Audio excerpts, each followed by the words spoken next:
Teddy ini adalah aktor intelektualnya, dialah dalangnya, di dalam wayang itu dia dalangnya. Dia menyuruh Dodi untuk menyisihkan, dia mengenalkan Linda. Nah setelah itu diarahkan untuk bawa ke Jakarta, bahkan sampai harganya price 1 kilo pun itu hasil perbincangan Pak Teddy Minasa dengan Linda. Itu deal-dealan mereka, Pak Dodi nggak tahu sama sekali. Di tanggal 17 Mei, perintah pertama, sebagian BB diganti dengan tawas untuk bonus anggota. Kalau dia bilang tidak merasa bersalah, kenapa dia telepon Pak Maman? Kenapa dia telepon Bu Rahma coba? Apa tujuannya kalau dia tidak pada saat itu merasa ketakutan?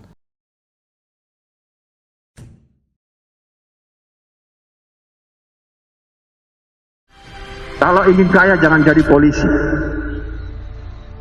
Polisi itu pengabdian, rezeki mengikuti. Apalagi di Sumatera Barat ini saya tekankan, jangan berorientasi cari duit di sini. Kasus Teddy ini menambah daftar anggota polisi yang bermasalah dengan hukum. Resmi ditahan selama 20 hari ke depan. Mengungkap adanya dugaan rekayasa peristiwa yang dibuat Irjen Teddy Minahasa. Saksi terdakwa Linda mengaku sebagai istri sirih Irjen Teddy Minahasa. Fakta di lapangan, saya juga sering mendapatkan, bahkan anggota saya sendiri, setiap ada penangkapan, dia sisihkan sebagian untuk dia hisap-hisap sendiri dan sebagainya.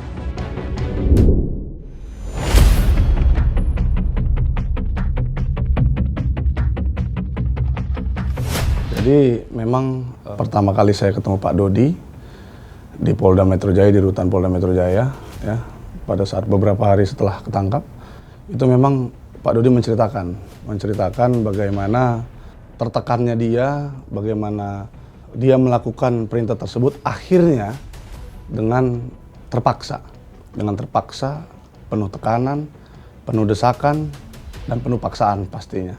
Ahli psikologi, hasil ahli psikologi klinis yang sudah melakukan observasi dan asesmen di persidangan memang mengatakan begitu juga. Dia melakukan ini dengan terpaksa.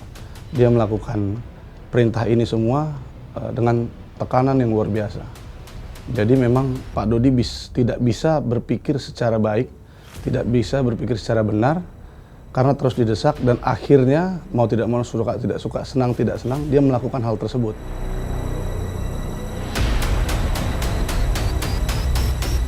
Jadi muara perkaranya diawali pada tanggal 17 Mei.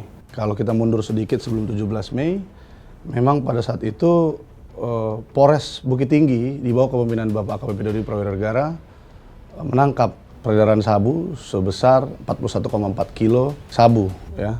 Setelah itu Pak Dodi melaporkan semua kegiatannya dari pengungkapan sampai dengan pemusnahan. Ya.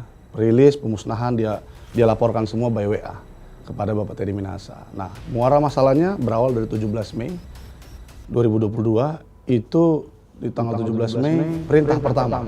Sebagian BB diganti dengan tawas untuk bonus anggota.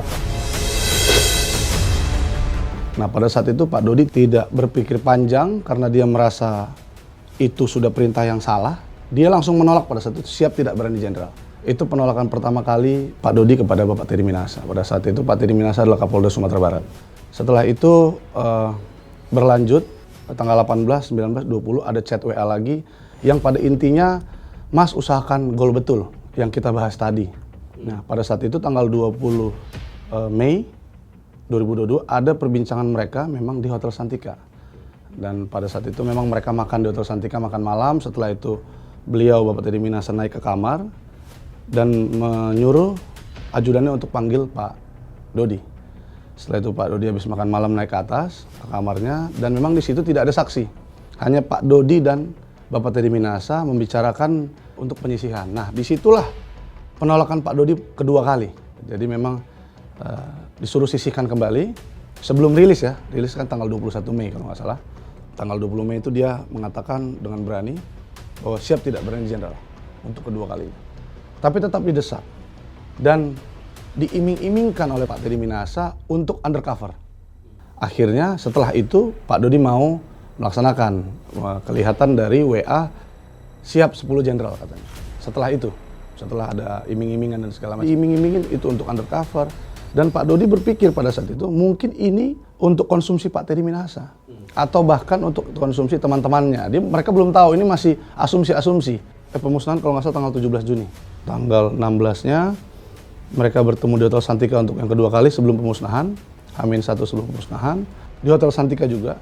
Nah di situ baru ditanya sama Pak Teddy. Sudah disisihkan? Sudah katanya. Berapa? 5 kilo. Dia sampaikan bahwa dia memang tidak berani kepada saya kan. Pada saat itu dia bilang tidak berani untuk menyisihkan lebih dari 5 kilo. Walaupun perintahnya 10, seperempatnya, tapi dia tetap melaksanakan 5. Dia minta tolong kepada Arif. Ya, pada saat itu Arif itu bisa dikatakan asprinya lah, ajudannya yang sudah kenal lama 14 tahun. Arif yang menyisihkan, kalau nggak salah H-1 sebelum pemusnahan. Melakukan penyisihan di rumah jabatan Kapolres. Dia datang ke ruangan Kapolres. Pada saat itu dibawa dulu ke rumah jabatan Kapolres. Terus disilet katanya, ini sesuai fakta persidangan ya. Disilet, dibuka, diganti tawas. Akhirnya dia bawa lagi yang sudah ditawas itu. Dia bawa lagi ke ruang Kapolres. Dan ditaruh di dalam peti. Setelah itu balik ke pertemuan dengan Pak Teddy, Pak Dodi itu menyampaikan bahwa kami sudah menyisihkan sebesar 5 kg. Setelah itu Pak Dodi mengusulkan bahwa ini barang kami bawa ke Wiku ya Jenderal. Wiku itu adalah rumah jabatan Kapolda Sumatera Barat. Setelah itu ditaruh di rumah jabatan Kapolda tapi ditolak. Ditolak oleh Pak Teddy. Katanya biarkan saja Mas, biarkan saja di tempat Mas katanya begitu. Akhirnya tanggal 23 Juni, kita langsung loncat ke 23 Juni, itu dikenalkan kepada Linda. Di-share nomor kontaknya Anita Cepu, yang dimana Pak Dodi ini tidak mengenal siapa Linda ini.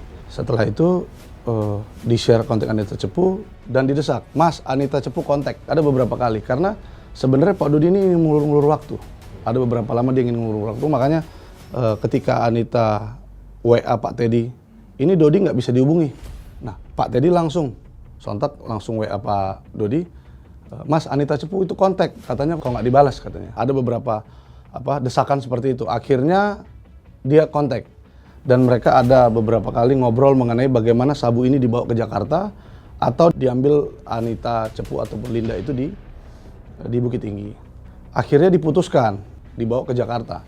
Namun kita harus ingat bahwa Pak Teddy ini pernah mengusulkan kepada Pak Dodi untuk dibawa melalui jalur pesawat. Itu pada saat pertemuan dengan Pak Dodi langsung, Mas bawanya pakai pesawat aja karena tas saya tidak pernah dicek di bandara katanya. Nah habis itu dia pernah juga mengusulkan lewat chat WA kepada Ibu Linda, kita bawanya ke Jakarta melalui jalur darat aja katanya. Terus nanti dikawal oleh anak buah saya, forrider, ke Jakarta. Akhirnya bulan September dibawalah sabu itu ke Jakarta oleh Pak Dodi dan Arif. Memang Pak Dodi dan Arif pada saat itu langsung WA kepada Pak Teddy, izin Jenderal kami akan berangkat ke Jakarta besok subuh katanya.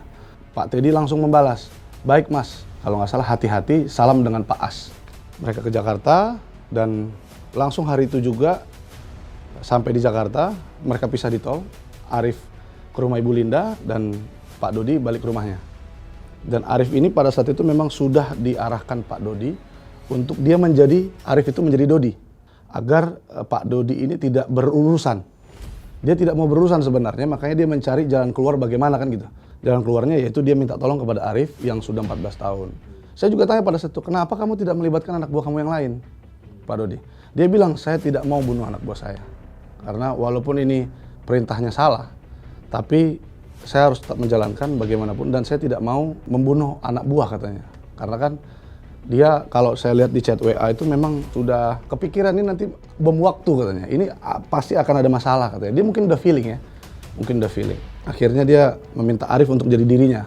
Nah singkat cerita Pak Arif pada saat itu ke rumah Ibu Linda di Kedoya. Diserahkanlah 5 kilo itu. Nah, akhirnya besokannya langsung kejual hanya jelang 1 hari itu. Karena saya tanya Bu Linda kok cepat sekali kejualnya. Ibu Linda menyampaikan memang kami jauh sebelum itu sudah cari memang sama Pak Kasranto. Kompol Kasranto yang Kapolsek Kalibaru itu memang sudah cari. Jadi tinggal tunggu barangnya, dapat barangnya langsung dijual.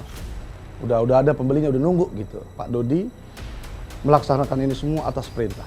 Atas perintah itu yang pertama. Yang kedua dia tidak punya mens rea. dia tidak punya niat. Ya, sama seperti orang si A mengambil buah mangga dengan galah, ya kan? Galah itu kan alatnya. Nah, Pak Dodi dan Linda ini alat Pak TM, ya, untuk melancarkan semua apa yang dia mau gitu, yaitu menjual narkoba ini. Tapi dia memakai alat, bukan dirinya sendiri. Nah, jadi kami rasa dari awal kami duga memang Pak Teddy ini adalah aktor intelektualnya. Dialah dalangnya, di dalam wayang itu dia dalangnya. Dia menyuruh Dodi untuk menyisihkan, dia mengenalkan Linda. Nah, setelah itu diarahkan untuk bawa ke Jakarta, bahkan sampai harganya, price 1 kilo pun itu hasil perbincangan Pak Teddy Minasa dengan Linda.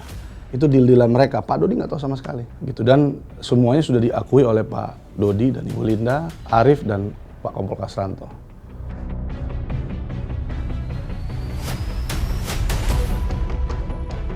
Kalau kita lihat Bu Linda ini kan sebenarnya nge-WA ya, ngechat WA pada saat itu karena memang dia sedang kekurangan banget sama soal ekonomi di keluarganya.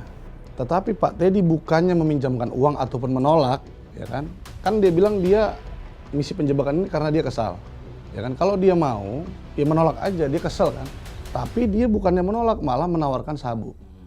Iki ono barang 5 kilo, wes golek no lawan, kan dibilang. Jadi sebenarnya Ibu Linda datang kepada Pak Teddy dalam chat WA itu ingin pinjam uang untuk ke Brunei. Ibu Linda sebenarnya kalau awal dia ditolak ataupun dipinjamkan uang ya selesai. Ini semua tindak pidana ini tidak akan terjadi. Jadi prosesnya kenapa saya bilang dikorbankan yaitu ketika orang maling itu kan karena faktor ekonomi pasti datang, ya kan? Dia tidak punya uang, dia tidak bisa makan dan banyak hal lah ya, banyak hal. Terus dia lihat ada mangga nyangkut di situ, dia pasti kan ngambil kan, dia pasti manjat dan langsung ngambil. Sama seperti Bu Linda, dia mungkin melihat ya ada celah uang, mau tidak mau saya tidak punya uang kan gitu. Akhirnya dia mau mengikuti arahan tersebut dari Pak Teddy, walaupun sekarang dia sangat menyesal kenapa dulu saya mau gitu loh mengikuti arahan Pak Teddy untuk menjual sabu tersebut. Saya sangat setuju karena sama halnya seperti Pak Dodi, kita balik sedikit ya. Pak Dodi kan pada saat itu sudah menolak, siap tidak brigjen jenderal 2 kali. Jikalau kita berilustrasi ya, Pak Teddy setelah ditolak, dia mencari orang yang mau yang lain. Ya, Pak Dodi kan tidak akan kejadian seperti ini, betul nggak? Ya kan? Atau mungkin dia bisa kalau memang mau menjebak Linda ya, kita coba ikutin alur pola pikirnya. Ya kan, dia mau menjebak Linda, kan dia bisa suruh dir narkoba, suruh kasat narkoba. Dia itu seorang figur kepolisian loh. Dia seorang figur kepolisian, dia seorang Kapolda, membawahi banyak Kapolres, membawahi banyak Polsek. Dia kan bisa nyuruh orang lain. Dan pada saat itu kan Pak Dodi bukan lagi Kapolres Bukit Tinggi. Pada saat dikenalkan nama Linda, itu dia kan sudah apa? Sudah Kabak Rolok Logistik, Polda Sumbar. Sudah digeser sama Pak Teddy. Ya kan? Dan itu di situ juga kekecewaan Pak Dodi bahwa dia sudah mengungkap 41,4 kilo, tapi malah dimutasi yang mana dia seorang reserse, lapangan, Kapolres, dipindah menjadi staf yang bukan bidangnya, bayangan. Bagaimana tidak tersiksanya Pak Dodi pada saat itu. Nah makanya saya bilang kalau korban kezaliman pimpinan, saya sangat setuju. Saya sangat setuju. Jadi kalau tidak ada perintah Pak Teddy kan tidak terjadi ini semua. Jadi kalau dibilang, ya tapi kan sebenarnya bisa aja Dodi menolak. Ya Dodi kan udah menolak, tapi terus dia desak. Gimana sih kan? Jadi sebenarnya kalau andai kan di menolak terus dia nggak jadi, oh ya sudah dia menolak, nggak jadi dilakukan. Ya udah, oke Mas nggak apa-apa. Ya udah kan nggak jadi. Atau ya udah Mas saya suruh orang lain aja, kan selesai. Tapi terus didesak. Karena apa? Mungkin dia melihat juga kesempatan itu hanya ada di Pak Dodi. Kenapa? Karena yang mengungkap 41,4 hanya Pak Dodi pada saat itu. Jadi dia lihat momen itu, dia memanfaatkan momen itu untuk disisihkan dan dijual.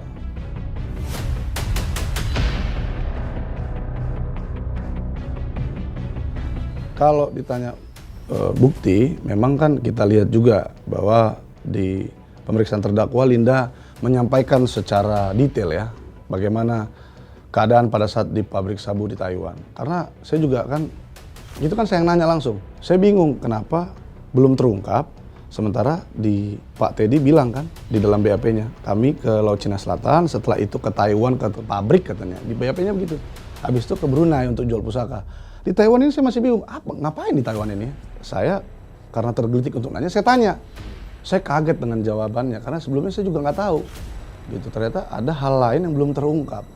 Nah, disitulah saya melihat kejujuran Bu Linda itu luar biasa. Jadi ceritanya begini, katanya memang mau ke pabrik sabu Taiwan karena gagal di Laut Cina Selatan.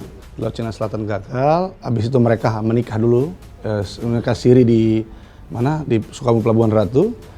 Setelah itu 2 minggu setelah menikah siri itu langsung mereka ke Taiwan. Karena Bu Linda selalu dikejar untuk bertanggung jawab lah, kira-kira gitu. Bertanggung jawab ini udah gagal katanya. Walaupun udah dimaafkan ya, mereka ngobrol dan ya aku minta maaf karena gagal. Padahal gagal itu sebenarnya karena diatur oleh Bu Linda juga agar tidak disisihkan 100 kilo kan. Kan udah diungkapkan juga di persidangan. Habis itu dimintalah sama Pak Teddy untuk kita kira-kira mau ungkap lagi yang 1 ton. Kamu kenal nggak ini barang dari mana? Yang kapal Myanmar yang 2 ton sabu. Oh ini barangnya dari Taiwan, dikasih tahu kan. Akhirnya ya sudah kita ke Taiwan kata Pak Teddy. Bu Linda berusaha ngubungin agennya dia yang di sana. Akhirnya mereka berangkat lagi ke Taiwan. Sampai di Taiwan, Bu Linda kembali ditipu. Dia bilang katanya mau ungkap. Padahal sampai di Taiwan itu dibilang gini aja, kita nggak usah tangkap. Masukkan aja, kita loloskan. Setelah kita loloskan, kita minta 100 miliar. Sebenarnya ada saksinya. Jadi pada saat itu Bu Linda telepon anaknya. Dia ceritakan semua. Anaknya melarang. Pada saat anaknya larang, anaknya bilang jangan mah, bahaya, nggak boleh kayak begitu kan. Akhirnya Bu Linda tetap dia hubungkan ke Mr. X itu, bandar sabu itu. Pada saat Pak Teddy minta 100 miliar, bandarnya nggak mau. Bandarnya mau jadi 2 ton yang dimasukkan, 1 ton pura-pura ketangkap, 1 ton lagi dijual. Dia maunya begitu, bandarnya nggak mau bayar tapi. Nah Teddy maunya bayar 100 miliar, dibayar dia 100 miliar untuk meloloskan itu. Nah jadi tidak terjadi kesepakatan. Makanya, dan Bu Linda dan Pak Teddy itu ke sana 3 kali. Dengan Pak Teddy 2 kali, sendiri Bu Linda. Itu juga sudah diungkap di persidangan. Gitu. Jadi kalau dibuktikan, kami bisa buktikan pakai paspor. Dan saya sudah melihat sendiri paspornya, ada cap Taiwan. Kalau ditelusuri lagi lebih lanjut ke imigrasi, pasti ada. Ibu Linda sudah bilang ke saya. Pada saat itu Pak Teddy kan pakai paspor ke sana. Coba kita telusuri ke imigrasi, pasti ada. Kuat, saya udah pegang paspornya.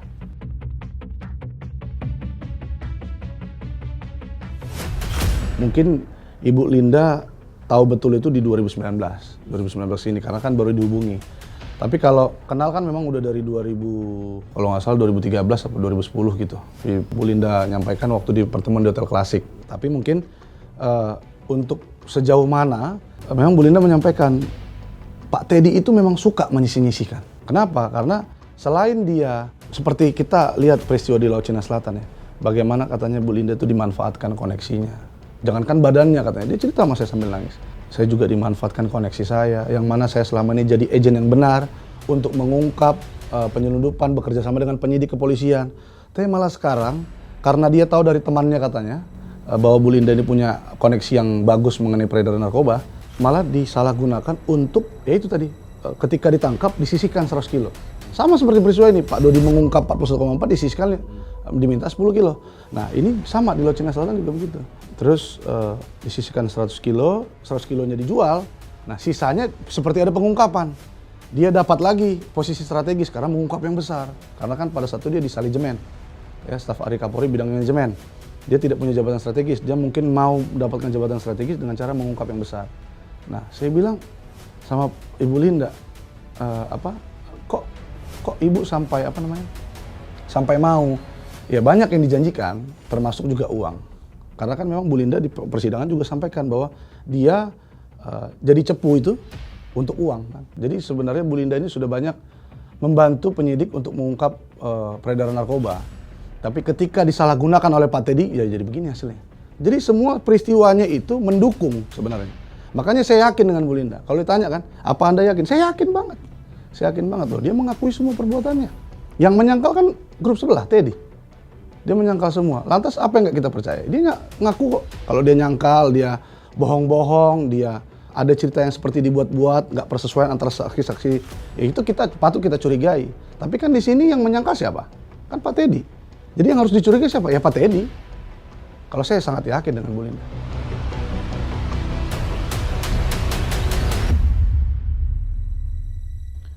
Jadi kalau kita berbicara mengenai Eliezer, saya selalu bilang bahwa Pak Dodi itu adalah Eliezer kedua. Karena apa? Ini kan tetap menyangkut psikohierarki dan psikopolitis. Ya, psikohierarki bagaimana kepada Eliezer. Kalau ini Teddy Minahasa kepada Pak Dodi. Sama muaranya adalah perintah. balik lagi perintah. Tapi kalau dilihat dari tempus waktu memang agak berbeda. Kalau Pak Dodi memang tempus waktunya panjang. Ada sekitar sampai dia mengeksekusi akhirnya ya, itu ada sekitar beberapa bulan lah. Tapi psikologi ahli klinis yang kami hadirkan, Ibu Lisa, yang mana Ibu Lisa Marieli Japri itu psikologi klinis juga si Eliezer pada situ, jadi sama ahlinya. Ya. Nah itu mengatakan bahwa semakin lama orang berpikir, ya, semakin stres, itu semakin tidak bisa mengambil keputusan dengan baik dan benar.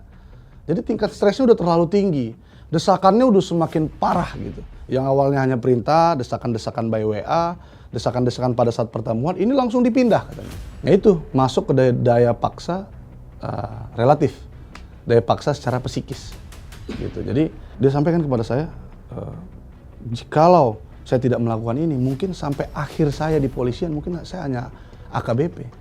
Dan mungkin saya akan mendapatkan pekerjaan ataupun posisi yang ya saya tidak suka, bertolak belakang dengan karakter saya di reserse katanya.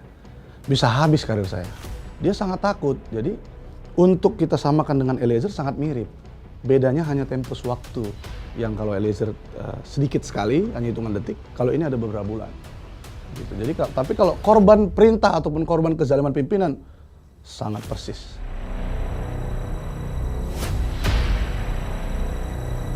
Ya itu sekali lagi saya bilang bahwa dia selalu mengelak, selalu berbuat skenario. Kalau dia bilang tidak merasa bersalah, kenapa dia telepon Pak Maman? Kenapa dia telepon Bu Rahma coba? Apa tujuannya kalau dia tidak pada saat itu merasa ketakutan? Kan Pak Dodi kan diajak untuk bergabung. Saya tahu arahnya. Pasti dia ini ingin menyetir Pak Dodi untuk dia lepas Pak Dodi yang kena gitu. Jadi selesai di Pak Dodi, tidak ke atasnya lagi Pak Teddy. Nah, jadi kalau dia bilang dia tidak bersalah ya mimpi dia. Kalau nggak bersalah, dari mana dia nggak bersalah? Orang dia aktor intelektualnya, dia yang mengatur semua peristiwa ini sampai dengan akhirnya dijual. Dan akhirnya yang mendapat keuntungan paling besar siapa? Pak Teddy. 300 juta, 27.300 $. Pak Dodi hanya dapat apa? Dia dapat seperti di persidangan, dia bilang hanya dapat amsyong, kan gitu. Zong lah. Dia tidak bisa diperintahin pertanggungjawaban pidana karena dia cuma alat. Yang memerintah, yang menyuruh melakukan adalah Pak Teddy. Itulah yang harus dipidana.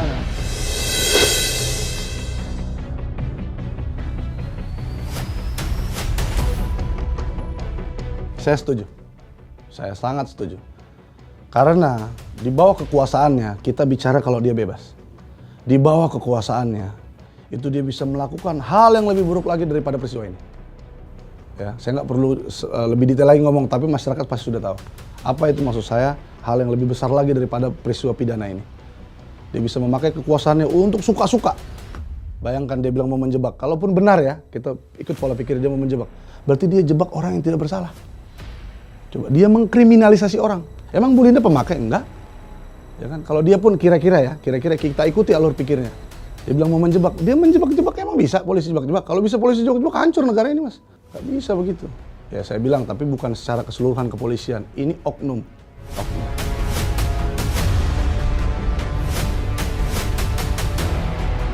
Memang justice kolaboratornya pada saat itu memang belum ya. Saya rasa bukan tidak ditolak, tapi belum diterima oleh LPSK pada saat itu. Tapi kami untuk sekedar informasi, kami sudah mengajukan justice kolaborator kembali, sudah bersurat kepada kejaksaan karena ada dasar hukumnya jaksa bisa membunyikan justice kolaborator dalam tuntutannya itu hari Senin kemarin. Hari Senin kemarin kami sudah bunyikan, sudah kami kirimkan surat untuk justice kolaborator. Jadi kita mundur sedikit. Pak Dodi, Ibu Linda, Arif dan Kasranto, itu semua 4 klien saya sudah mengakui seluruh perbuatannya. Mereka sudah jujur, mereka sudah ya kira-kira bekerja sama dengan penyidik untuk mengungkap seluruh perkara ini kan gitu. Terutama Pak Dodi, Ibu Linda dan Arif, 3 orang yang saya ajukan jadi justice kolaborator. Ya kami berharap ya JPU dalam tuntutannya dan Majelis Hakim yang terhormat dalam vonisnya membunyikan bahwa Pak Dodi, Ibu Linda dan Arif adalah justice kolaborator yang bekerja sama untuk mengungkap peristiwa ini. Karena kalau kita bayangkan Pak Dodi ya menerima ajakan dari Pak Teddy Minahasa untuk bergabung, pastilah semua peristiwa ini tidak akan terungkap. Karena apa? Banyak yang Pak Teddy inginkan untuk mengaburkan fakta-fakta. Contohnya Pak Teddy tidak mendapatkan uang, Pak Teddy, apalagi di Hotel Santika tidak ada saksi itu obrolan bisa mereka buat-buat kan begitu. Semua kan atas izin Pak Teddy kan gitu. Jadi penolakan Pak Dodi, kejujuran Pak Dodi, ya, kejujuran Ibu Linda, kejujuran Arif, ya, dan Pak Kasranto juga semoga dipertimbangkan oleh majelis hakim dan JPU dalam tuntutannya agar tuntutan yang seringan-ringannya.